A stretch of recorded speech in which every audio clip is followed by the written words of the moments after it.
नमस्कार, आपली न्यूजमध्ये तुमचं सर्वांचं सहर्ष स्वागत आहे आणि आपण बघत आहात आपली न्यूज. शासकीय माध्यमिक आश्रमशाळा बेटेगाव या ठिकाणी सेवा सहयोग फाउंडेशन 2026 आदित्य बिर्ला कॅपिटल यांच्या संयुक्त विद्यमाने विज्ञान प्रदर्शनचं कार्यक्रम आयोजित करण्यात आलं होतं. आपण बघू शकतात या व्हिडिओच्या माध्यमाने. या ठिकाणी प्रथम पारितोषिक, द्वितीय पारितोषिक आणि तृतीय पारितोषिकसाठी सुद्धा बक्षीससुद्धा या ठिकाणी ठेवण्यात आलेलं आहे. एक विद्यार्थ्यांना विज्ञानाच्या दृष्टिकोनातून उत्कृष्ट अशी ज्ञान संपादन करण्यासाठी हे सेवा सहयोग फाउंडेशन अत्यंत प्रत्येक टायमाला, प्रत्येक वेळेला मदत करत असतं आणि हाच विज्ञान प्रदर्शन आपण आज या ठिकाणी बेटेगाव या आश्रमशाळेमध्ये पाहायला मिळत आहेत. आपण त्यांच्याशी बोलण्याचा प्रयत्न करूया, बघूया त्यांचं पुढचं विजन काय आहे आणि हा सेवा सहयोग फाउंडेशनच्या वतीने अनेक कोणकोणत्या पद्धतीने कार्यक्रम या ठिकाणी होत आहेत. नमस्कार मॅडम, तुमचं आजच्या बातमीपत्रामध्ये सहर्ष स्वागत आहे. सेवा सहयोग फाउंडेशन बोईसर ह्यांचं नाव खूप मोठं आहे आणि प्रत्येक शाळेमध्ये विविध शैक्षणिक क्षेत्रामध्ये तसेच मुलांना पार्टिसिपेट तसेच विज्ञान क्षेत्रामध्ये पुढे जाण्यासाठी तुम्ही खूप चांगलं सहकार्य करतात. तर मात्र मॅडम, तुम्हाला माझा पहिला प्रश्न आहे की ही संकल्पना कशी आणि आतापर्यंत तुमचं कसं काम चालू आहे? नमस्कार, मी कल्पना म्हात्रे. 2009 पासून सेवा सहयोग फाउंडेशन ही फाउंडेशनचं जे मूळ उद्देश आहे शिक्षणाच्या क्षेत्रामध्ये मुलांसाठी, म्हणजे जे गरजू मुलं आहेत, म्हणजे आमचं ब्रीदवाक्यच आहे की जे आहे आणि नाही आहे ह्यांच्यामधली दरी कमी करायची. म्हणजेच अशी शाळा ज्या शाळेंमध्ये काही भौतिक सुविधा नाही आहेत किंवा अशी शाळा ज्यांच्यामध्ये काही प्रयोगशाळा नाही आहेत, अशा शाळांमध्ये आपण मेन म्हणून काम करतो. आता तुम्ही बघत असाल बोईसर परिसरात काही आश्रमशाळांमध्ये प्रायोगिक जे प्रयोगशाळा आहे ते नसतात किंवा कधीतरी आपण बघतो विज्ञानाची शिक्षिका नसते, तर तिकडे आपली KOW म्हणजेच knowledge on wheels he van जाते आणि त्या शाळेच्या ज्या प्रयोग असतात, समजा 6वीचे काही प्रयोग असेल किंवा 10वीचे प्रयोग असेल, हे सगळे आपले जे शिक्षक आहेत ते मुलांना प्रत्यक्ष करून दाखवतात. त्यामुळे काय होतं, मुलांना काही संकल्पना जे फक्त वाचून समजत नाही अशी संकल्पना त्यांचे स्पष्ट होत असतात. आता बघा, इथे माझी टीम आहे, हे सर आहेत आपले. मुरबाडमध्ये पण सेम आपले KOW चालते. ही आपली प्रणाली चव्हाण ही बोईसरच्या शाळेंमध्ये जाते. असे विविध ठिकाणी साधारण बघा की मुंबई आणि आजूबाजूच्या परिसरात एकूण 6 व्हॅन चालू आहे सध्या तरी. मॅडम, आता एक अभिमानाची गोष्ट म्हणजेच आता सध्या प्रधानमंत्री पोषक आहार योजनेअंतर्गत जिल्हा परिषद पालघर शिक्षण विभागाच्या वतीने पालघर तालुक्यामधून नूतन विद्या मंदिर उमरोळी या शाळेचा प्रथम क्रमांक आलं. आणि विशेष बाब म्हणजे एक अभिनंदन मी तुमचं या ठिकाणी करू इच्छितो की आपल्या सेवा सहयोग फाउंडेशनच्या वतीने सुद्धा त्यांना सहकार्य झालं आणि अशा पद्धतीने मानाचा तुरा आणि झेंडा पटकावला. त्याच्यामध्ये कुठेतरी एक तुमचाही सुद्धा सिंहाचा वाटा आहे. त्याबद्दल हा आनंदाचा क्षण आणि असं पारितोषिक भेटताना काय वाटतं तसं? हो, म्हणजे हे नूतन विद्या मंदिर इथे त्यांना हा पुरस्कार भेटला आहे हे ऐकून खूप चांगलं वाटलं. म्हणजे आमचा असा वाटा आहे की आम्ही त्यांना जे काय म्हणतात त्याला, ऑर्गॅनिक जे शेती आहे त्याच्याबद्दल थोडी माहिती दिली, पण आणि त्याच्यासाठी जे लागणारे बियाणे आहेत ते त्यांना उपलब्ध करून दिले. आपलं हे जे प्रोजेक्ट आहे नॉलेज ऑन व्हील्स, ते आदित्य बिर्ला कॅपिटल फाउंडेशन ह्यांच्याद्वारा काय म्हणतात स्पॉन्सर्ड आहे आणि त्याचं जे इम्प्लिमेंटेशन आहे, म्हणजे जे काम करण्याचं जे आहे ते आपलं टीम सतत करत असतं. तर आपल्या टीमने तिकडे जाऊन काय त्यांना गरज काय आहे, त्यांच्या जे काय म्हणतात किचन गार्डनिंग, परसबागासाठी जे लागणारे साहित्य आहेत ते त्यांना उपलब्ध करून दिले. धन्यवाद मॅडम. तसंच आपल्यासोबत आहेत जितू सर, जे या सेवा सहयोग फाउंडेशनचे असिस्टंट मॅनेजर आहेत, जे बुक बँक सांभाळतात. सर, काय म्हणाल, काय कन्सेप्ट आहे बुक बँकबद्दल? हां, बुक बँक ही ॲक्च्युली संकल्पना अशी आहे की गरजू विद्यार्थी बोलण्यापेक्षा की घरच्यांचं उत्पादन कमी असल्यामुळे मुलांचं शिक्षणाला अडथळा नको. म्हणजे 10वीपर्यंत शिक्षण कसं पार होतं त्यांचं, पण पुढे 11वीच्या ते ग्रॅज्युएशनपर्यंत मुलांना हा मोठा एक संकट आल्यासारखंच वाटतं. घरच्यांना, पालकांना अशी भीती वाटते. मग आपण फार तर त्यांना काय वर्षभर पुरेल अशी पुस्तकं त्यांना उपलब्ध करून देतो. मग त्यांच्या मागणीप्रमाणे आपण त्यांना त्यांची पुस्तकं देतो. मग वर्षभर त्यांनी वापरावेत आणि परत रिटर्न करून दुसरी वर्षाची पुस्तकं घेऊन द्यायचे. म्हणजे 11वी ते 15वीपर्यंत तुम्ही फ्रीमध्ये तुम्ही शिक्षण घेऊ शकता, पुस्तक घेऊ शकता. म्हणजे फक्त सायन्स कॉमर्स आणि आर्ट्स सोडून इतर आम्ही डॉक्टरी असलेल्या विद्यार्थ्यांना पण देतो, म्हणजे इंजिनिअरिंगच्या मुलांना पण देतो. तर फक्त शुल्क घेतो फक्त, कारण की त्यांनी डिपॉझिट म्हणून, कारण की त्याचा पुस्तकाचा वापर चांगला करावा ते जणू काही दुसऱ्या वर्षी दुसऱ्या मुलांना उपयोगी पडतील. असा आमचा हा प्रकल्प 2017पासून सुरू आहे आणि आजच्या तारखेला जवळजवळ 11,000हून जास्त विद्यार्थी एनरोल आहेत. आमच्या बुक बँक मेन आहे त्या एक मुलुंडला आहे, दुसरी आहे ती अंधेरीला आहे, कोंडिविटा म्हणून आमच्या एक जागा त्या तिकडे आहे. आणि गेले आम्ही शटल बुक बँक पण सुरू केली आहे गेली 3 वर्षामध्ये. पेण, बोईसरला आहे, विरारला shuttle book bank in the sense, कारण की आम्ही आठवड्यात एकदा आमची तिकडे फेरी असते. आम्ही एक पुस्तकांचा साठा असतो, मुलांना तिकडे विद्यार्थ्यांना एनरोल करतो, त्यांना ॲडमिशन देतो. आणि त्या अशा ज्या शटल बंकमध्ये जवळजवळ आम्ही अजूनही मोखाडा अशा विद्यार्थ्यांना पण, मोखाडाच्या आश्रमशाळेतल्या विद्यार्थ्यांना दिलं आहे. खरं वाटतं आहे, म्हणजे इतका आनंद वाटतो की अभिमान वाटतो की आपण त्याचं चांगलं कार्य करतो. आम्ही जेव्हा एकदा सर्वे केला, तिकडचे तुकाराम लोंढे सर म्हणून आहेत तिकडे शिक्षक आहेत, त्यांनी आम्हाला एक सांगितलं की खरं इथे गरजू विद्यार्थी, एक पुस्तक 5 मुलांमध्ये वाचण्यात येत होतं. म्हणून आम्ही बऱ्याच कंपनीला अप्रोच केलं, त्यांनी चांगला फंड्स दिला. आम्ही त्याप्रमाणे आता जवळजवळ 2500 विद्यार्थी आमच्या यात रजिस्टर्ड आहेत. पण अशा मुलांना मिळायला अजून आनंद वाटतो. आपला शहरी विभागात पण परिस्थिती काय घरच्यांनी बिकट असल्यामुळे मग मुलांना असा खूप फायदा होतो. सर, याच्यामध्ये जे बुक बँक तुम्ही म्हणतात, तर एखाद्या गरजू आणि गरीब विद्यार्थ्याला जर याचा लाभ घ्यायचा असेल तर त्याची काय फॉर्मॅलिटीज आहे? फॉर्मॅलिटी म्हणजे फक्त ते रजिस्ट्रेशन करून घेतात, त्याचं नाव, पत्ता आणि आधार कार्डची कॉपी, या सगळ्या डॉक्युमेंट्स आम्ही त्यांचं फाईल करून घेतो आणि त्याचं नाव नोंदवून करून तसं त्या रजिस्ट्रेशन झालं. आम्ही ते शुल्क म्हटल्याप्रमाणे 500, 1000, 1500 असं ते घेतो, कारण की स्टँडर्ड वाईज. कारण की मेडिकलचे पुस्तकं खूप महाग असतात. एक सेट म्हटलं तरी 9-10 हजार जे असतात. पण सगळ्या विद्यार्थ्यांचा विश्वास असतो वर्षभर ते अभ्यास झाला की ते रिटर्न करतात, नाही असं नाही. पण एखादा विद्यार्थी राहिला चुकून काही कारणामुळे राहतो, तर आम्हाला ते असं त्या शुल्क तिकडे वापरण्यात येतो. ते पुस्तक आम्ही दुसऱ्या विद्यार्थ्यांना विकत नवीन घेतो. पण सहसा विद्यार्थी 10%, फार 5% मुलांचे हरवतात किंवा परत रिटर्न नाही करत. पण तो एक मोठा बॅकलॉग राहतो आमच्याकडे, कारण की आमचं नुकसान फक्त एकच आहे की त्या विद्यार्थ्याला समजा 12वीच्या विद्यार्थ्याला पुस्तकं मिळत नाही, बरं मग आम्हाला परत एक तो लॉट घेणार, परत आम्हाला फंडिंगची गरज पडते. पण जणू काही बरेच विद्यार्थी परत रिटर्न करतात, नाही असं नाही. पण शुल्क घेण्याचं कारण तेच आहे की पुस्तकाचा वापर चांगला हवा आणि त्या मुलांनी दुसऱ्या विद्यार्थ्यांना मदत करावी, ही आपला संकल्पना आहे. सर, आपण माहिती दिली. तसेच आपण बघू शकतात या विज्ञान प्रदर्शनामध्ये एक शाळा आहे, तिचं नाव आहे Boisar military school junior college English medium. तर त्यांनी एक प्रोजेक्ट तयार केलेला आहे. दीदी, तुझं नाव काय? मुद्राक्षी गणेश भारंबे. तुझ्या प्रोजेक्टचं नाव काय?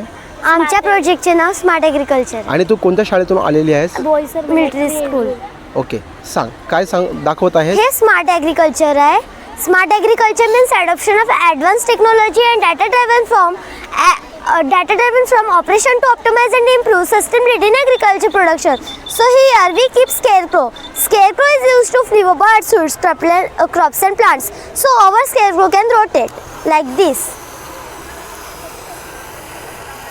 This is touch sensor. It can make sound when the animal was come like this. It is current fencing. It is used to run away the animals who eat crops and plants. Like this, the animal get little current, and in it the current is of 5 voltage.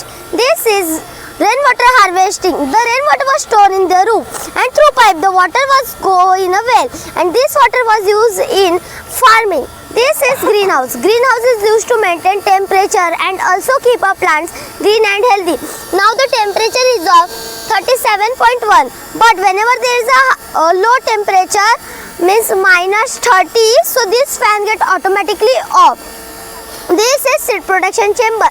When the water was come on this sensor, it get automatically closed, but whenever the sensor is dry, it get automatically on.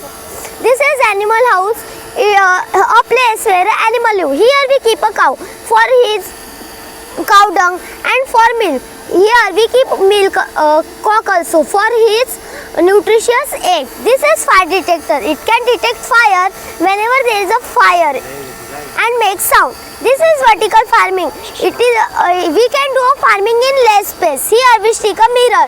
When the sunlight was come on this mirror, so it can reflect and sunlight was going inside this farming, and the plants can make their own food.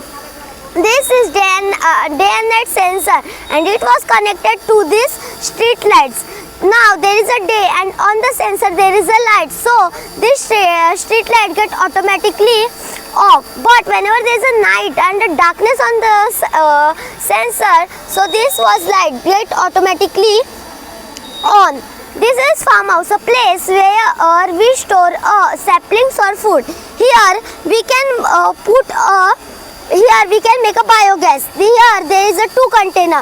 In it we can put a cow dung, and here there is a gas tank. Here the gas was created, and this gas in this gas the main component is of methane gas, and through this pipe that gas was enter in this house, and we can use the gas to cook a food. Thank you. Welcome. माझे नाव धनश्री कुंदन पटेल. मी इयत्ता 6वी अ मध्ये शिकत आहे. माझ्या शाळेचे नाव आहे नूतन विद्या मंदिर उमरोळी. हे आम्ही मॉस्किटो मशीन तयार केले आहेत. ब्लू LED लाईट आणि पंखा आणि 12 वोल्टचा ॲडॉप्टर हे आणि एक बर्निंग. ह्या ब्लू LED लाईटवर मच्छर आकर्षित होतात आणि इकडे गेल्यावर हे पंखा. Good afternoon, my name is Siddhan Maurya and we are from Boisem Electric School 9th A, and our project name is Utilization of Energy. The aim of this project is to make a smart city which is mainly depend on renewable energy to fulfill its daily energy requirements and also cause minimum bad effects on environment while improving the quality of life for citizens. So, the main concept in our project is solar tracker. This solar tracker uses sensors, motor or motor driver to position the solar panels so they can face the sun at the best angle. This allows panels to absorb more sunlight or generate maximum electricity. Firstly, let's see the demonstration. Suppose this is a sunlight and it rotates in the direction where the intensity of sunlight is greater. Let's see. As you can see,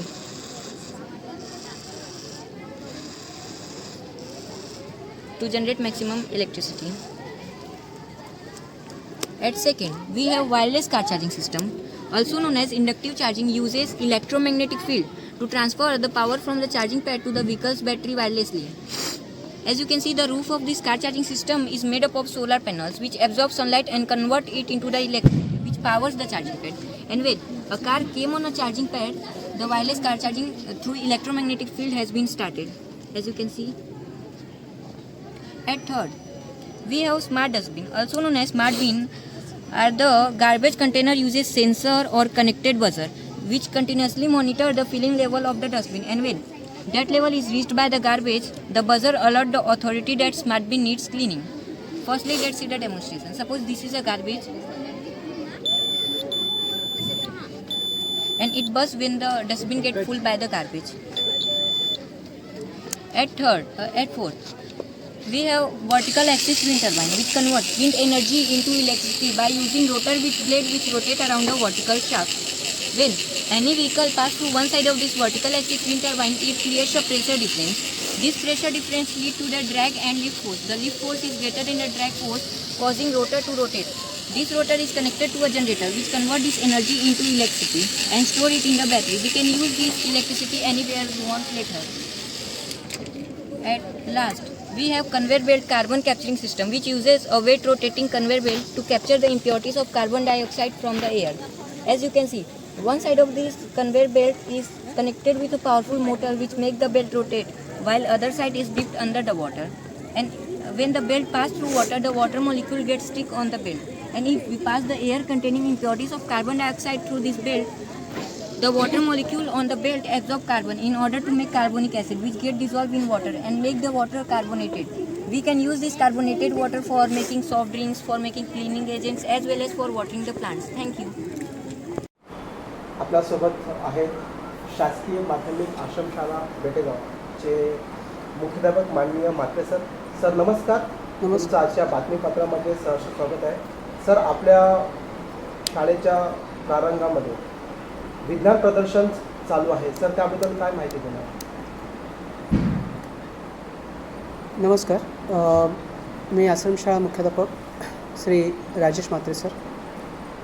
गेल्या 3 वर्षापासून सलग 3रं वर्ष आहे आणि 3ही वर्ष आपल्या या शासकीय माध्यमिक आश्रमशाळा बेटेगाव इथे सेवा फाउंडेशनकडून विज्ञान प्रदर्शन भरवलं जात आहे. मूळचा जो उद्देश आहे या ठिकाणी भरवण्यामागचा तो म्हणजे आपल्या आश्रमशाळेतले जे काही विद्यार्थी आहेत त्या विद्यार्थ्यांना च्या कलागुणांना वाव मिळावं आणि विज्ञानातून त्यांचं नातं जपलं जावं, त्या विज्ञानाकडे त्यांचा ओढा असावा, या दृष्टिकोनातून आपण या प्रांगणात हे 3ऱ्या वर्षी पुन्हा एकदा प्रदर्शन भरवत आहोत. आणि मुळात सेवा फाउंडेशन मार्फत हे जे काही उपक्रम राबवले जात आहेत, निरनिराळ्या शाळांना भेटी देऊन त्यांच्याकडून प्रोजेक्ट तर मार्फत विज्ञान कसे केले जातं, म्हणजे प्रयोग कसे केले जातात आणि प्रयोगांती त्या विद्यार्थ्यांना प्रश्नावली दिली जाते आणि त्यांच्यात जी गुणवत्ता वाढते आहे की विज्ञानाचा जो ओढा आहे, जे नवीन उपक्रम आहेत तेही ते चांगल्या उत्तम रीतीने करत आहेत. आणि अशा पद्धतीने वर्षभरातून एक असा विज्ञान प्रदर्शनसारखा जो मेळावा भरवला जातो आणि त्या मेळाव्यामुळे निरनिराळे शाळांचे विद्यार्थी आपल्या या प्रांगणात येतात आणि त्यामुळे आपल्या शाळेतल्या विद्यार्थ्यांनाही त्यांच्याशी संपर्क करता येतो. ते कशा पद्धतीने अभ्यासवृत्तीने आपले प्रयोग मांडतायत तेही सांगतायत आणि प्रयोगामुळे विद्यार्थ्यांचा ज्ञानात्मक पातळीसुद्धा वाढते आणि भविष्य त्यांना विज्ञानामुळे त्यांची प्रगती साधता येते. आणि म्हणून हा नव्याने आपण उपक्रम राबवत आहोत. त्या 3 तारखेला सुद्धा आमच्या या प्रांगणामध्ये आर्श फाउंडेशनकडून सुद्धा असाच एक विज्ञान प्रदर्शनाचा टेक फेअर 2026चा कार्यक्रम झालेला आहे. धन्यवाद सर.